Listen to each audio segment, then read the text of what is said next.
Kaixo, lehenik eta behin nire burua aurkeztuko dizuet. Nire izena Ibon Artaza da. Duela 3-4 nirekin kontaktatu zenuten emailu bitartez. Izan ere zuen argitaletzeak matematikako liburu berri bat argitaratuko du.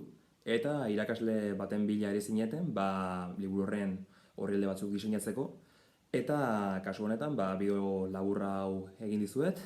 Horrela 2-4 minututan azaldu dezaket zertan datzan azken 3 aste hauetan jorratu dutan diseinua, zertan oinarritu nahi zen, eta zer nolako baliabide estrategia jarratu ditudan, liburu horretako orrialde bat diseinatzeko.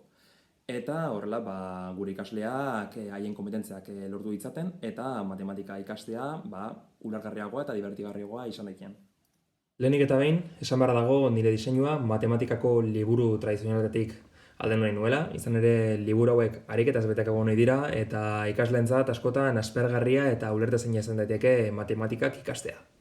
Hori dela eta jorratu den diseinua sinplea eta bisalagoa izatea nahi izan dut, horrela debatzeko lehen mailakoentzat eta entretenigarriagoa izan daitekeen matematikak ikastea. Izan ere, oraintxe bertan aipatu den moduan, jarduera hau debatzeko lehen mailako ikasleentzat zuzenduta dago, eta honen helburua ikasle hauek oinarrizko jakintzetako bat menperatzea da, eta hau ikaskuntzan esku hartzen duten emozioen autokontzientzia eta autorregulazioa da, eta horrez gain akatsetatik ikastea. Jarduera hau 55 minutu ingurutako saio bakarraren egiteko modukoa da, eta ikusi zakezuen moduan 4 ariketaz osatuta dago. Lehenengoan, ikasleak binaka 4 egoera erreal aztertu beharko dituzte, zeinetan debatzeko lehen mailan ohikoak diren akatsak zuzendu eta hauetan agertzen diren emozioak interpretatu beharko dituzte. Bigarrenean, autosonarketa bat egin beharko dute galdera gidatuen bitartez, eta azkenik talde osoarekin batera ondorio batzuetara ailegatuko dira. Bestalde, diseinuz gain, irakasleen liburuentzat ere orri bat idatzi dut, horrela jarduera osatzeko lagungarria izan daitekeen irakasleentzat. Honetan, denboralizazioa, irakaslearentzat oharrak eta ebaluatzeko irizpideak idatzi ditut, eta horrez gain, aniztasunari erantzuteko bide ezberdinak eta erabilitako estrategia zein baliabide didaktikoak jarri ditut. Eta bideoarekin amaitzeko, laburki azalduko dizuet jarduera osatzerako orduan erabilitako estrategia metodologikoak eta baliabide didaktikoak zeintzuk izan diren. Estrategia metodologikoen kasuan, lehenik eta behin egoera errealistak erabili ditut lehenengo ariketan.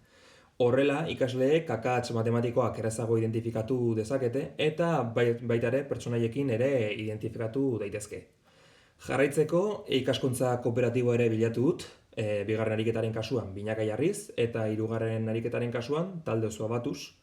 Eta era horretan, pentsamendu sakona eta motivazioa bultzatu dut eta ikasleek kompetentzia pertsonalak, sozialak eta ikasten ikastekoak landu dezakete era berean.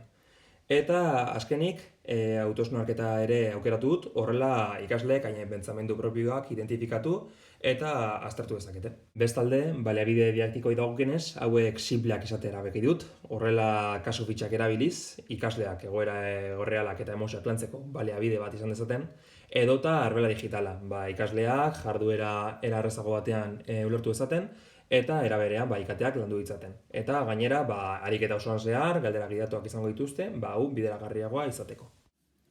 Hau izan da nire proposamena edo diseinua zuen matematikako liburuentzat, espero dut gustuko izana, eta edozein aldaketa edo proposamen baduzue horren inguruan, libre zareten nirekin berriz ere kontaktatzeko emailen bitartez, edo bideoz gain, nire telefono zenbakia txikituko dizuet, horrela zuzenan dei egiteko edo mezuren bat bidaltzeko. Eskerrik asko entzutagatik eta zaina ongo naizuen erantzunari. Mila esker.